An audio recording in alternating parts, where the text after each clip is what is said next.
Hello and welcome one and all to another episode of Early in Cyber. Today will be the last recording of 2023, and depending on when this is published, it may be the first published recording of 2024. But I would like to thank all of our listeners for supporting the channel, helping it grow, and reaching out and sharing your feedback has been wonderful for me to see, and I would encourage all of you guys to continue to do so in the new year. And I hope every one of our listeners continues to grow their cyber security knowledge in the new year. But without further ado, I think we should introduce the final guest of 2023, and it is no other than Arron Dowdeswell, who is a good friend of mine, but also a penetration tester, a CISO, and a principal consultant. So without further ado, welcome, Arron. Yeah, hi there, Shamus, and hi everyone. Obviously, it's a pleasure to be here. I know we talk a lot, even outside of the podcast scene, so it's strange for me to be here talking to you it feels slightly more formal than usual. But yeah, great to be here and finally on your podcast. No, it's great to have you here, and like you said, it is a bit unusual having a friend on the podcast.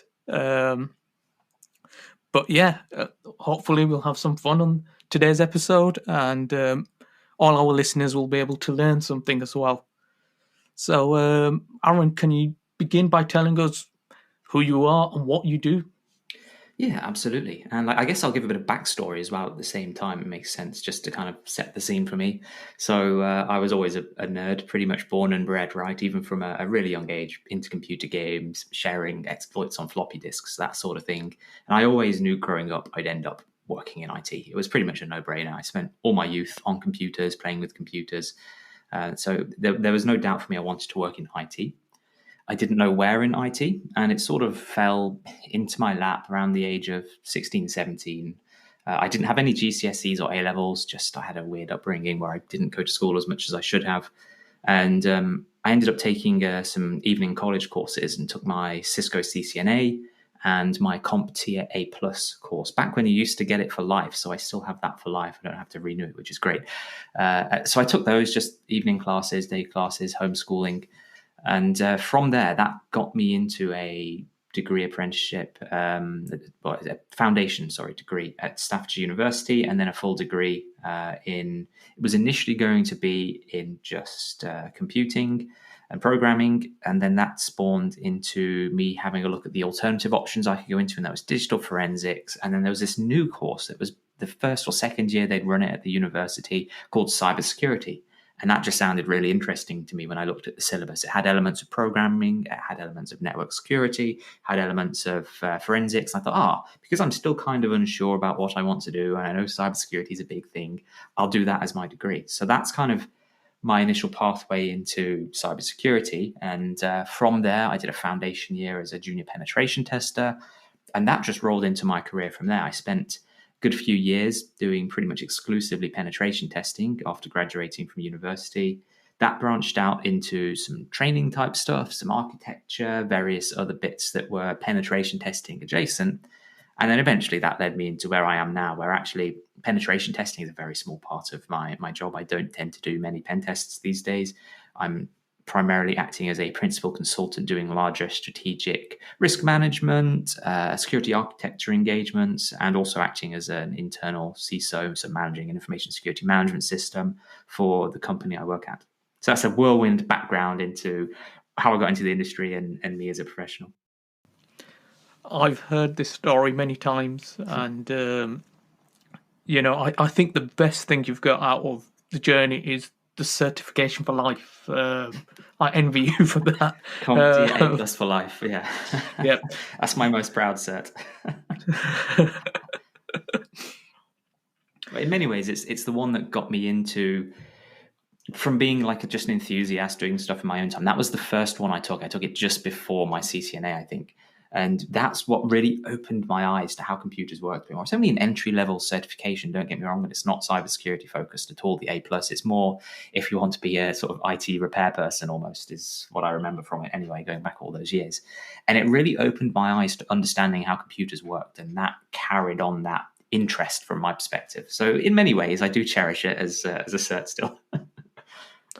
So on the back of that, I know a lot of early in career individuals focus on cybersecurity certs, very early on. Would you encourage people to sort of have a broader horizon, broader understanding of computing and networking as a whole before they hone in on or focus on a particular cert? Or what would you say is the best approach? Yeah, that's a really good question. Actually, I think one of your viewers submitted one about what sort of focuses and skills you need to get into penetration testing.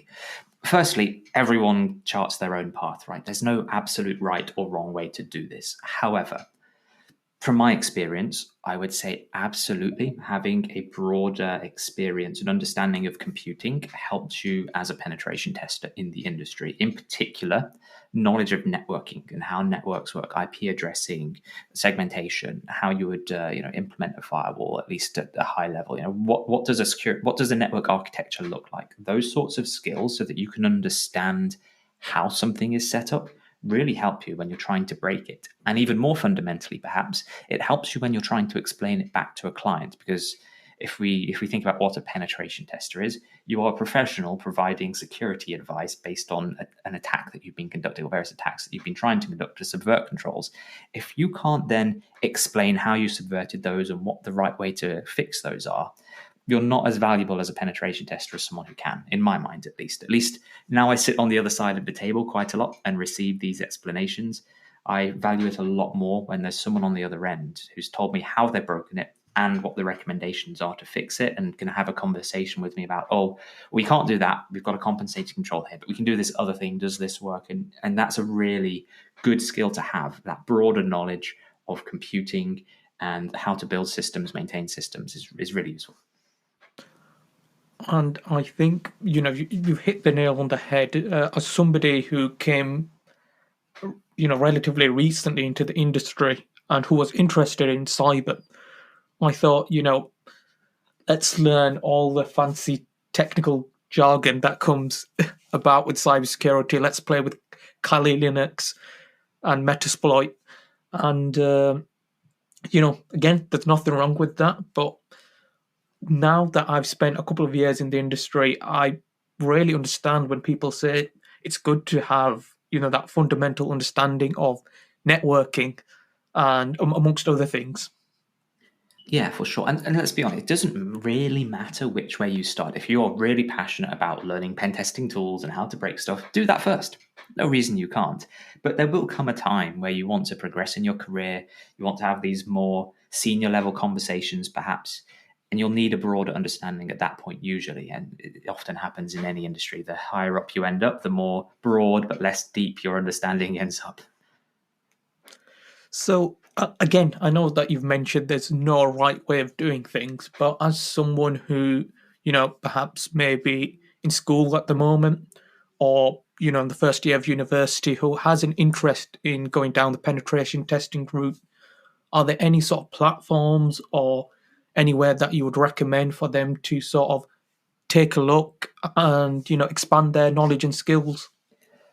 Oh, that's a big question. There's a lot of different routes, right? Because just penetration testing itself, well, that is a specific job within cybersecurity, or a specific field within cybersecurity. Penetration testing is actually quite a broad field in and of itself. You've got application testers who will do nothing but break web apps and APIs and whatever. You've got people that focus all their time on reverse engineering and exploits. You've got people that do red teaming. You've got internal and external infrastructure, build reviews, etc., etc. And you can focus your skills on whichever one of those you want. So the very first thing to do is figure out what appeals to you from what the broad spectrum of penetration testing is these days. What do you want to do first? Most people, and this doesn't mean you have to go down this route, most people tend to focus on application and infrastructure testing to begin with. They do web app testing and imp testing. So get an understanding of those and start by, if you think about specific portals and things you can do, there's things like Hack the Box, which is a great way to just break into systems. You've got things like Pentester Lab, which has some great tutorials for introduction to various types of pen testing. The OWASP site, of course, has millions of great examples of pretty much at this point the gold standard in web application security out there, I would say. And then any website that you find enjoyable to get news from, Reddit's still great for our NetSec, for example, is a great way to just gain some information, use that to then figure out what you want to do, what's current trends, and so on, to focus your interests. Perfect. I think, there's so many out there as well. Personally, I've used Try Hack Me. That's another one. So that's good at the moment.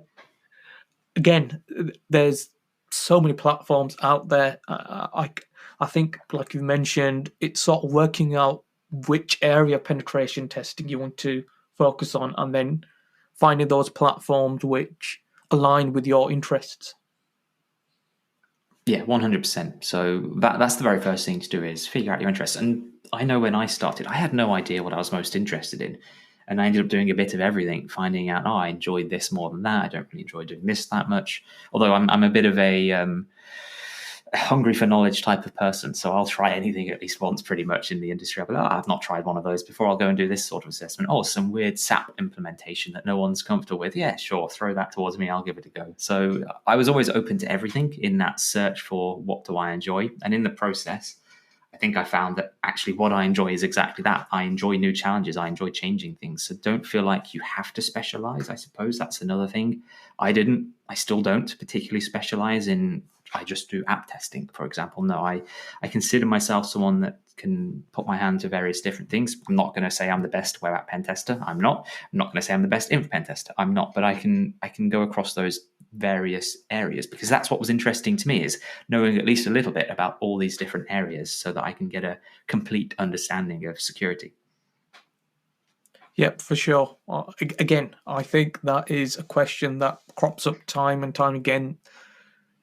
How do I know where to start? How do I know where to begin? And I guess you don't know what you don't know, so give it a go, and you'll work out whether you know it, you like it or not.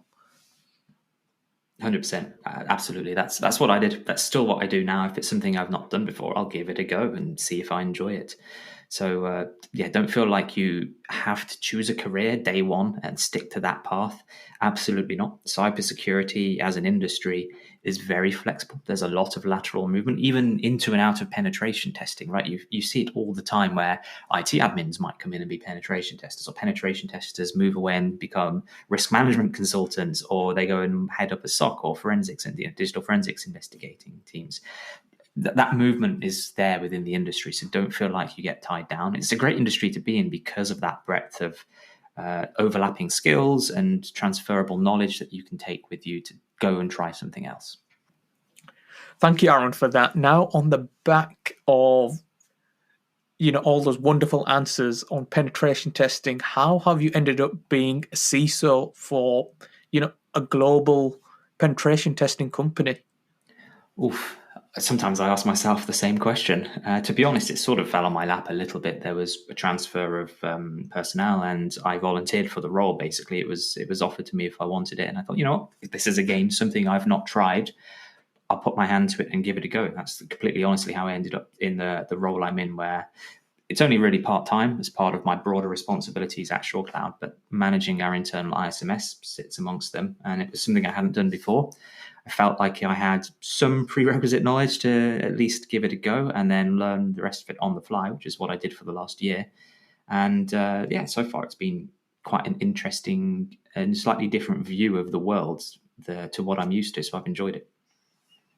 I love how most of my guests end up saying they've ended up where they are today by accident. So, what industry to be joining? That's what I'm going to say. There's no plan that is required. Just go with the flow and you'll end up where you're meant to end up. Yeah, it's genuinely to a degree, that's genuinely true within this industry. If you're a go-getter type of person, the opportunities are there. Make yourself known as someone that wants to try things, and you'll get to try things. That's at least what's happened to me. I can't speak to everyone, and I'm sure there's loads of people stuck in a bit of a dead end job. But open yourself up to new experiences, new opportunities within the industry. Show that you've got that drive, and more often than not, that's enough to open those extra doors for you. For sure, for sure. I think that is the best way to go. Just try your best, take all opportunities that you can, and one day one of those doors that are meant to be will open up for you.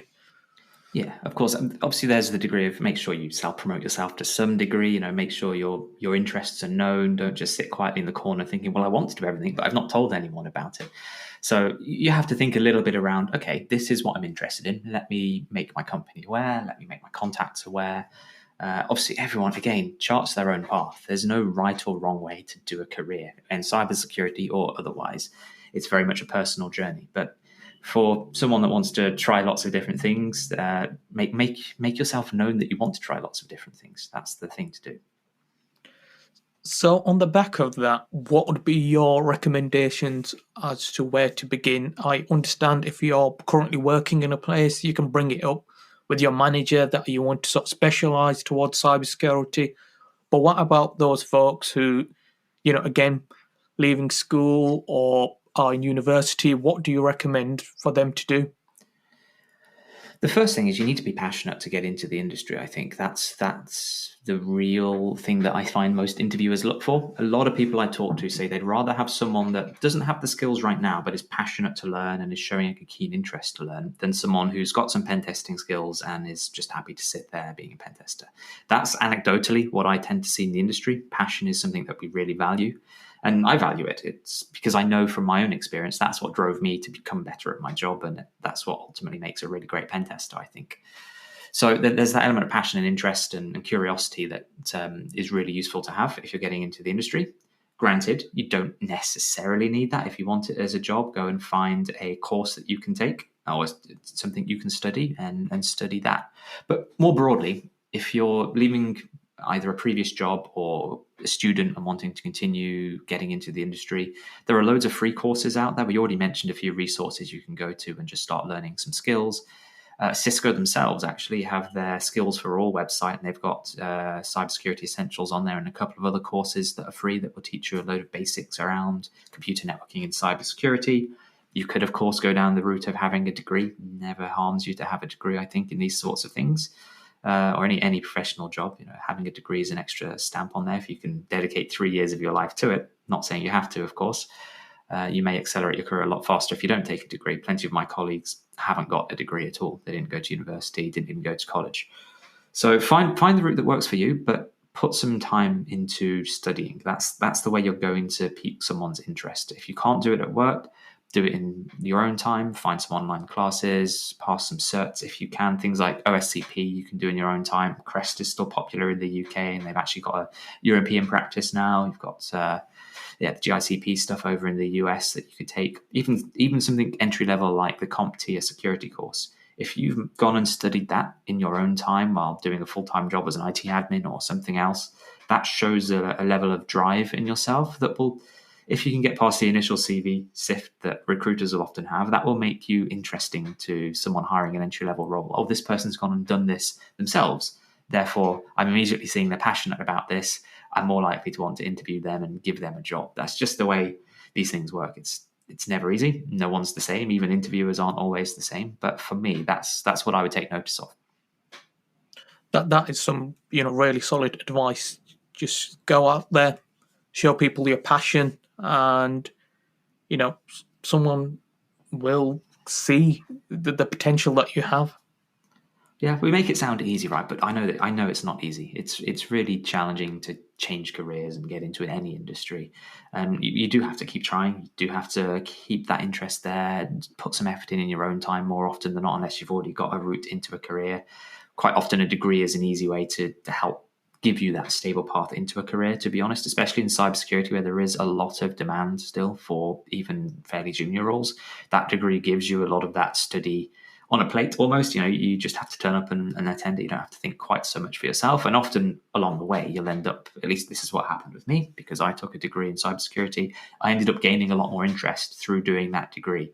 In fact, little known story that perhaps not a lot of people know, but I think you know it, Shamas, is that I had this, I mentioned earlier, a foundation year, then I had my degree. And in that degree, I had a placement year where I was a junior penetration tester for a year. While I was doing that year as a junior penetration tester, I pretty much didn't want to go back and finish my degree.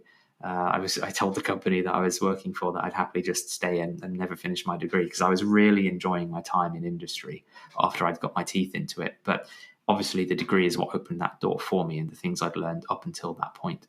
So that was really my way into the industry. It was that placement year from being at university. And then thankfully I managed to prove myself in that placement year, rejoined the company after I graduated university as a full-time penetration tester.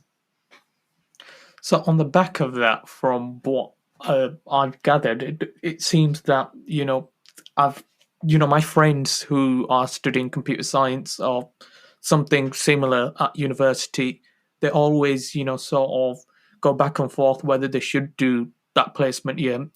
From what it sounds like, you loved your placement year and you would encourage others to do a placement year. Is that right? Oh, 100%. It was simultaneously the most difficult and stressful year of my degree by far, and probably my career, actually, when I think back to my placement year. I felt so out of place, but also it was the most rewarding by far and large, nothing compared to it. It really opened my eyes to what I was interested in, what the real world was like as well. It helped me focus a little bit around things I didn't enjoy because I'd now experienced some of them firsthand. And it really gave me that drive to start my career. So personally, I 100% recommend a placement year. Plus, if you take a step back and just think about it from a employability perspective, it always looks good if you've got a year of experience on your CV coming out of university, even if it means you're graduating a year later. No, for sure. That is some excellent advice. Yeah, for sure. I'll pass that on to my friends and let them know that someone, experienced in the industry is encouraging you to do that placement year.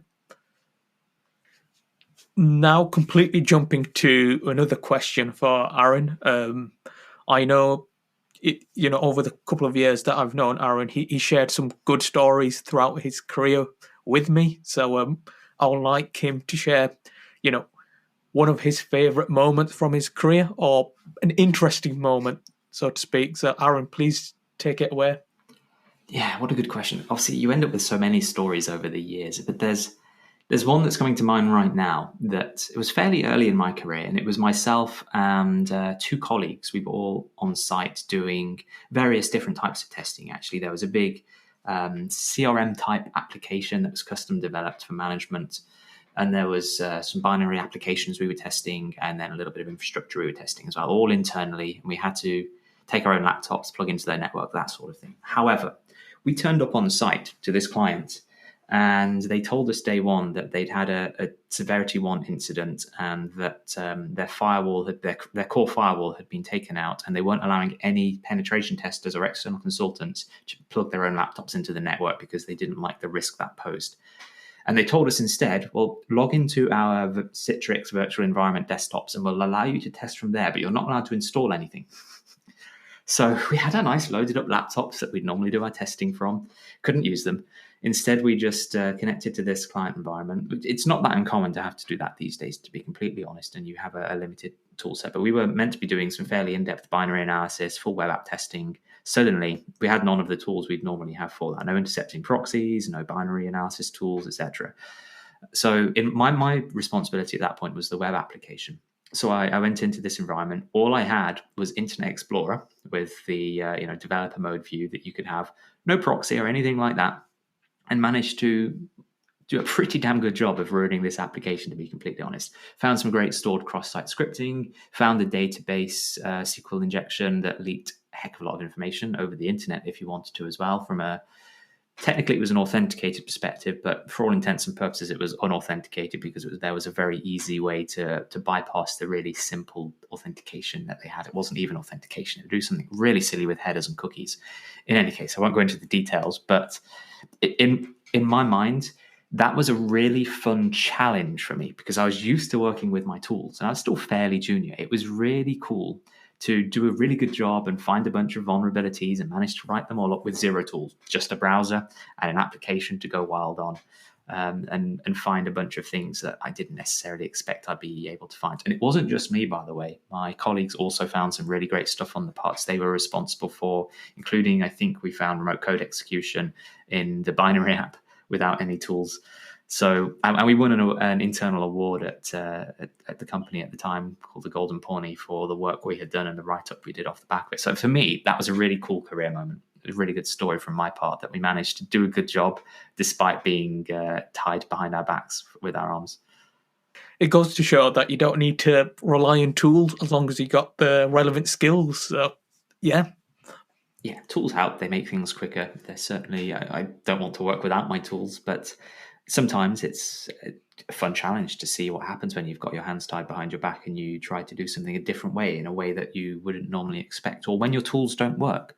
That happens more often than not. I'm going to run into a very quick other story. A while ago, I was doing an engagement not long after the MS-17 Eternal Star type of exploits came out, the NSA Windows exploits for SMB, really popular at the time.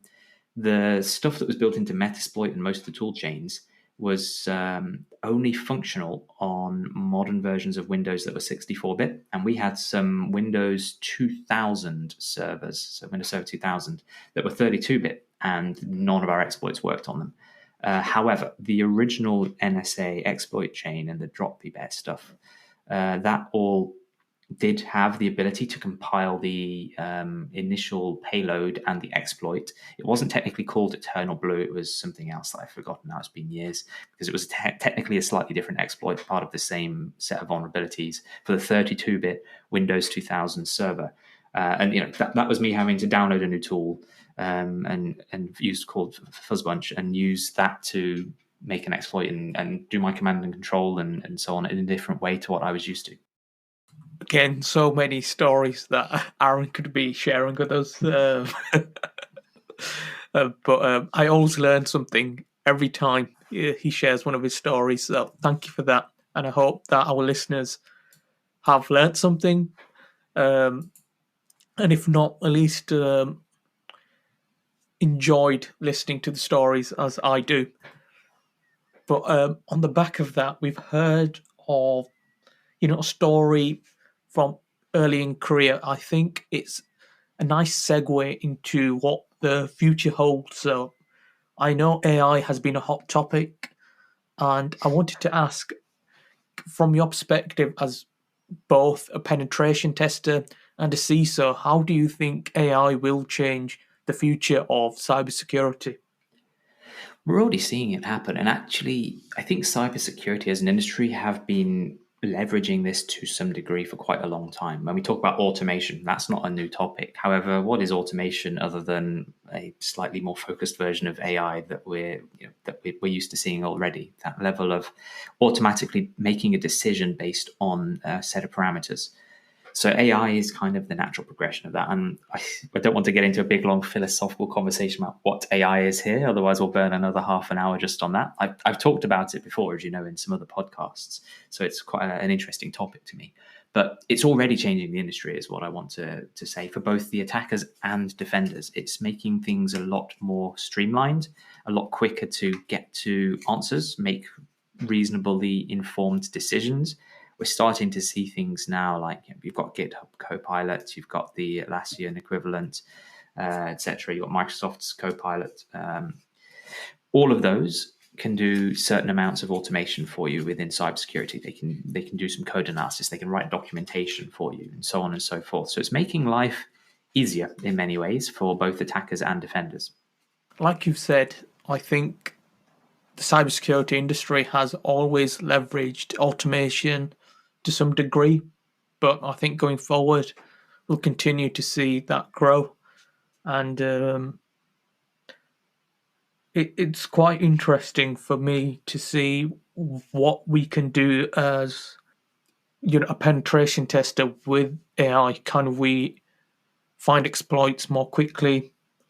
Can we prevent attacks more quickly? And can we have a system there, sort of similar to Jarvis, just saying it, lock down the SOC? I think that would be pretty cool if we could have that one day and, have that interaction saying, we've quarantined the laptop over here and things like that. That really excites me. But do you think this is possible in the near future? I think it's theoretically possible. I don't necessarily think it's a good idea. One of the things, and I'm probably going to contradict myself a little bit when I said a moment ago that it's making life easier for us. In many ways, it is. It's making a lot of the tasks themselves easier for us by being able to, I can ask a question to an AI assistant or large language model and get a good answer around, okay, how should I secure this? What should I do if I want to do this? Makes my life easier to do some initial triage and get an idea rolling and get some good initial information. The flip side is we need to be careful about how much we rely on AI, and also remember that whilst it's making my life easier, it's also making my adversary's life easier, and therefore their bar to entry is lower. They can spend more time creating more focused attacks. They can create targeted phishing much more quickly, etc. So in many ways, it's making my life harder. But the tasks that I use it for make my life easier. I wouldn't want to rely entirely on AI. It's great for giving you initial advice. It's great to give you some good pointers or to make certain decisions automatically. But for any big decision, like let's lock down the SOC or lock down our network, for example, this might be where you're going with that. Well, that's typically something you want a human involved in because there's often a financial impact to that, availability going down of your critical software. You might need to get some C-level approval to be able to make that decision. You wouldn't want to cost the business millions of pounds or whatever because your AI bot has decided it wants to lock it down. It turns out that you'd slightly trained it wrong and it was a false positive and everyone's unhappy now. So those sorts of situations, I think, aren't likely to be widespread in the near future. I think we'll certainly have a strong amount of automation in helping make those decisions so that AI will say, well, this is happening and I'm seeing this happening across the network. My recommendation is, this is a critical level, you should lock down your network sort of thing. And then a human will verify that and then lock it down. And that's not just true for this particular scenario that we're just discussing here around locking down a network of some sort. Or whatever lockdown means in this case, maybe we disconnect something. It's more broadly applicable for AI across every industry where it's being used. I think it's great to give you information and assist you. And then I think we'll still want to see humans making a lot of the final decisions in the near future, even when AI becomes much more capable. No, for sure. I think, as you mentioned, a hybrid approach will be the best way. And it's good to see your opinion on this, given that you now sit on that C-level position. So, that level of experience and wisdom from your side is something that we can learn off. And hopefully, as the next generation of cybersecurity defenders, we can continue to use AI to help us to stay protected. Yeah, absolutely. Let's be honest, AI is not going away in one form or another now. We're going to have to live with this level of assistance. So don't ignore it. In fact, one thing that I've said elsewhere as well is, especially for people getting into their career in cybersecurity, leverage AI, learn a bit about it. It's a useful skill to say that you know how to manipulate the large language model to give you the answers you want. That's a skill in and of itself, is knowing how to ask the right question in the right way to a large language model sometimes. At least that's what I find I struggle with most of the time is, how can I ask this in a way that you're going to give me the answer I want because you don't quite understand what I'm asking? So having that skill, learning from the limits and capabilities of the various AI that exist out there at the moment will help in your career. Because one of the things I imagine seeing is we'll start to see more organizations need someone that's a custodian of AI within their organization, or someone that is responsible for using AI to help them in their day job. And I think for early in career, that's going to be a big part of what people end up doing. A good example is writing documentation. Get the AI to generate the documentation based on you giving it your APIs or a bunch of specifications from OpenAPI, whatever it might be, and then manually tailoring that once you've seen what the AI can spit out. That's something that already happens. I say could feasibly happen in the future. I know it's happening. We do it here. So, yeah. It's something that you should definitely not ignore, either you as an individual or as a business. If you are someone in a position in a business trying to make a stance on should we make AI available to our staff, there's a lot of thoughts around privacy and how you should use AI, but don't ignore it entirely. Your staff are going to be using it one way or another anyway. That is some good food for thought. And I guess for those individuals who are interested in AI, in the future there could be those hybrid cybersecurity careers where the focus is AI for cybersecurity. So, I guess the industry will see a couple of changes in the next couple of years with these new jobs popping up. Yeah, 100%. So just don't ignore it, essentially. Make use of it where you can. Thank you for that, Arron. Now, moving on to the Q&A section. Thank you again to all our listeners for sending in your questions. And as usual, in no particular order, I'm just going to shoot questions over at Arron. And I hope that you're ready. So Go for it. I normally send you questions anyway, so I guess it's not a change. So you've touched on this lightly during the podcast, but how do you stay updated on industry trends and new technologies in the field? Yeah, I don't do anything particularly special. So I monitor a few sites that I like. So personal sites, I like RNetSec. It's great to keep on top of current hacking type stuff. Bleeping Computer, pretty good news website that focus on computing and they've got a whole section on cybersecurity. They're often one of the first places to report on these sorts of things, at least I find. I also am quite lucky, I suppose, at this point in my career where I've got a relatively large network of people. It used to be Twitter was my go-to place, but that's died out a little bit for cybersecurity these days, and people have moved to Mastodon and Threads and other places and so on. But still, LinkedIn is actually better than I used to consider. If you can filter out all the people that aren't cybersecurity professionals and focus on people that are and are posting interesting news, that's still a good place to go and just see what's going on in the industry. Other than that, I work at a tech company. We've got lots of people sharing interesting stuff that they're finding out day in, day out. So I'm quite fortunate to see a lot of content come from my peers within the industry and colleagues that they've shared interesting stuff with me. So quite a lot of different sources. I guess on top of that, while I wouldn't say it's a preferred source for me, I do tend to get a good amount of newsletters and things. Microsoft security bulletins, they come in pretty much every day with latest CVEs and so on. So there's lots of different bitty sources, if you like, that I go to as and when I want to find out something that's going on in the industry. Not one particular place, but certainly I would say the most valuable one is that peer network. Having people that I know in the industry or sharing news regularly and sort of piggybacking off that a little bit, seeing what they're learning about. That's the most valuable to me. Moving on to the second question. What advice do you have for someone aspiring to pursue a career similar to yours? Now, I'm not sure whether they're referring to the penetration testing or CISO elements, so perhaps touching on a bit of both. Yeah, well, we covered quite a lot of this, I think, in the earlier questions, how to get into the industry. You talked about how I got into the industry. There's no one right way to do it. My position fell into my lap a little bit. I wasn't specifically looking to be a CISO. One of the things when I joined my current company that I said is that I would like to have a CISO skill set because I think it's quite useful for me. I was interested in having an ability to talk across the spectrum of cybersecurity and really be able to quantify risk for a business and understand the drivers and why we should do something or not do something. That was something I hadn't ever fully grasped in my time previously, and I really wanted to kind of understand that high-level view and what drives and what makes prioritization happen within a business, et cetera, and risk management pieces. So just be interested in it, learn about it, and make people know that you are interested in this. As I mentioned before, that's really what I would suggest. Thank you for that. Now, moving on to the next question.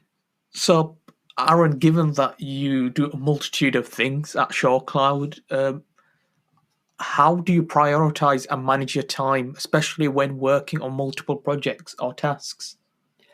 That's a really good question. I often ask myself the same question. I wear multiple hats. It can be quite tiresome sometimes, task switching a lot. I've tried various things over the years.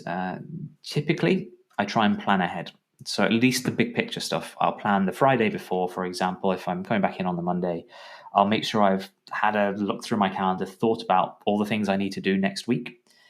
Generally, what I would do is I keep a lot of notes in OneNote personally, and I would usually use Microsoft's to-do list, just an app, just a to-do list essentially. However, I have a really bad habit of having too many digital things. I've got Jira boards, I've got OneNote for different things, I've got loads of different ways to keep track of stuff that's going on depending on what that particular thing is. I keep my pen testing stuff over here, I keep my ISMS tracking over there, etc. I usually fall back to, it probably sounds really silly, physical post-it notes. That's the thing I like to do. At the start of the week, when something comes in that I know I need to do, and it doesn't fit neatly somewhere, or I just want to track it generally and don't lose sight of it, post-it note, stick it on my laptop while I'm at home. And that will keep me occupied for the week, probably, as the big picture stuff. I can cross something off when it's done. So for me, it's very much a matter of plan ahead, write down what you need to do, those two things. And that generally gets me through day to day, week to week.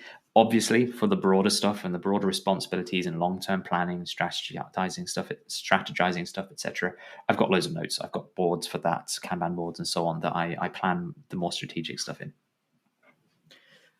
I mean, I love that. I'm not sure if the listeners know, but my managers will be well aware of this, that I love my post-it notes. My desk is always covered in them.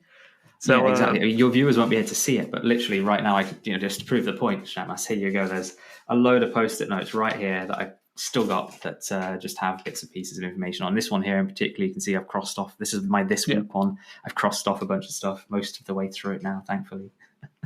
Yeah, I mean, I need to pop out and buy a couple more packs because I've run out of my post-it note collection. So unfortunately, I've been using random scraps of paper. So I've got random sheets, which again the listeners won't be able to see, but yeah, I've got random just everywhere. Yeah. That's the one thing I did move away. I don't tend to take notes now on physical media unless I'm out doing a site walk or something like that and I haven't got my laptop to hand. But sitting at home, I tend to keep all my notes digital. It's just a succinct, this is the task I need to do. I'll write those down still. But this is very much, it's an individual thing again. Different people have different mechanisms.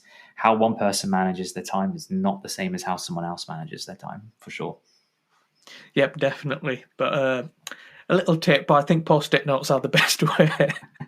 You can't miss a post-it note. That's the thing. They sit there in front of you. You can cross them off. It's kind of satisfying when you get to cross them off. And it works to help my brain stay organized and focused. Yep. Right. Thank you for that. So what skills do you believe are most crucial for a successful penetration tester, and how can someone develop and strengthen those skills? Again, I think we touched on this earlier on, but just for that clarity. Yeah, I'll just give a really quick summary, I guess, because I think we covered it broadly. So I would say there is no one skill. Don't worry about being a great coder or great at network pen testing. It's not about one skill in penetration testing. There's lots of different routes you can go down. However, this is the but bit that comes in, is it is really useful as a fundamental skill to have a broad knowledge of how computers work and how networks work. At least that's my opinion. I think it very much helps you set the baseline and let you build up to being a good pen tester by having those fundamental computing knowledge elements behind it. And I would consider programming more or less amongst that as well, knowing how to code, at least script. You don't need to be an excellent coder, at least knowing how to write scripts to automate some simple stuff. Super useful as a pen tester. So don't think about there being one skill you must be good at, but do consider broadening out from the specific thing you're interested in to have some additional skills that help. Thank you for covering that. Now, this question, I guess, is very specific. So for some individuals, they may not feel it's relevant for them, but how important/relevant is the MITRE ATT&CK framework for conducting penetration tests? It's a good question, and you'll get some people who will say they swear by it and it's really great. However, in day-to-day, it's not necessarily likely you're going to be referring to the MITRE ATT&CK framework. It depends on the organization you work for, the methodology that you follow internally. It's a great reference. I very much am an advocate for the MITRE ATT&CK framework. I enjoy using it as a reference point, but the whole world doesn't revolve around it. So if you don't come across it, or your business that you work for, so whether you're a penetration tester working for a pen test house or your an internal team, and you don't use it, don't feel like you have to. But I would say it's useful. It's a very good list of tactics, techniques, and procedures for you to be able to reference and cross-reference, and you can map that across to the Defend framework and other bits and pieces as well. So it's useful. It's not necessarily the thing you have to learn. Thank you for that. Now, this question, I apologise to the listener who sent this in if I've misunderstood what you were trying to ask, but I've done my best to deconstruct the question. Risk assessments can be something that an individual or organisation may dread, or something that can possibly enliven you. What is your stance on this? It's a very good question, to be fair. I will say they're necessary. I will be completely honest, I don't particularly enjoy doing risk assessments that much. They're quite tedious at times. However, risk management as a whole is vitally important to an organization, to understand what it is that matters to you as a business, what it is you care about most. You have the UK government released the Orange Book to help exactly with this sort of thing, and not just in IT risk management, broadly risk management across a business. It's critical to being able to identify where you need to focus your efforts. So the outputs from doing risk assessments are very useful. The specific act of doing a risk assessment, I personally don't find hugely fun. Some people do. It's quite an audit-focused activity, I think, and some people absolutely love that. For me, I prefer looking at the things I can do off the back of one, and how to fix any of the risks there, and put compensating controls in, minimize risk, make sure it fits within our appetite, manage it, etc., the whole life cycle piece. So definitely don't overlook the need to conduct risk assessments in your business, or indeed don't overlook the need to understand why risk assessments and risk management are necessary as processes. Thank you for that. And I think that is all the questions answered. So a huge thank you to Arron for taking time out of his day, his busy schedule, to come and speak to us about his experiences. And I am sure that our listeners appreciate you taking out the time to answer their questions. No problem at all. It was my pleasure. It was good to sit here and have a chat. Not too formal, hopefully, but a bit more formal than we're used to. I'm sure half of the things I've said will come across as controversial. I'm sure some people will angrily say that you must know about the MITRE ATT&CK framework, or you must avoid using AI or whatever. But, this is the thing about these sorts of conversations, is that there's no right answer in cybersecurity sometimes. There's a lot of ways into the industry. There's a lot of different approaches you can take. The main thing is to be nice to people in your career. That's one of the things I would say, actually, when you're trying to move up the career ladder. Don't burn any bridges. And also just be open-minded to understand why something might be useful for one organization and within their risk appetite, and might be outside of their risk appetite for another organization. There's lots of different ways to approach these things. For sure. And I've enjoyed recording this podcast. I knew I would. And perhaps we may need to release it behind the scenes. I don't know if footage is the right word, but behind the scenes audio. Maybe. We'll see. We'll see whether we do that or not. Bloopers. Yeah, bloopers. You do the video as well. I'm quite an animated person when I talk, I know. So I'm not good at just keeping my hands on the desk. I mean, people can see the post-its if we do that, so maybe it's an idea. But thank you to all the listeners once again for tuning in, and thank you for all of our listeners who have supported us during 2023. I hope that all our listeners have a wonderful holiday period. Enjoy it with their family and friends, no matter what you're doing. I know it's a time for everybody to recharge and relax. So, go out there and enjoy yourself. And, Early in Cyber will be back in 2024 with some more amazing guests. And actually, I almost forgot to say this. Our next guest will be the amazing Dr. Jessica Barker. So please do send in your questions for her to answer, and again, fingers crossed, we'll have a lot of fun with that podcast as well. Who knows? There may be more talk of some post-it notes. We can only hope. But without further ado, I would like to say goodbye and stay tuned. Take care. Early in cyber, where knowledge meets inspiration.